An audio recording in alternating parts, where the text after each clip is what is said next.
May update din tayo mula sa bayan ng Gihulngan sa Negros Oriental pa rin at nakatutok doon live si Micaela Papa.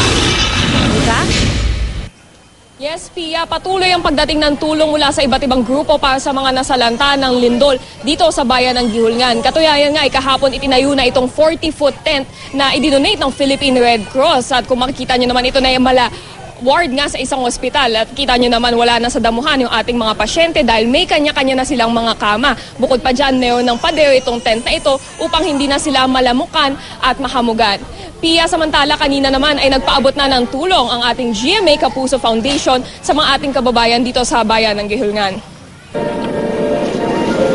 Mahigit 4 na kilometro ang kailangang akyatin upang matating ang Barangay Buena Vista na pininsala ng mga rock slide dahil sa lindol noong Lunes. 1,000 pamilya rito ang hinandugan ng Kapuso Foundation ng relief goods. Malaking bagay raw ito para sa kanila dahil bihira silang maabot ng tulong dahil sa layo nila sa poblasyon.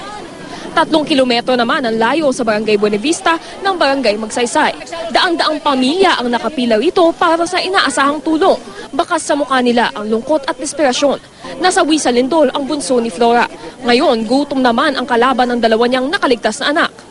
Pag hinahinay sa kuan, usap ako nagbulong kung asa siya. Dito man siya natamukan magalublak.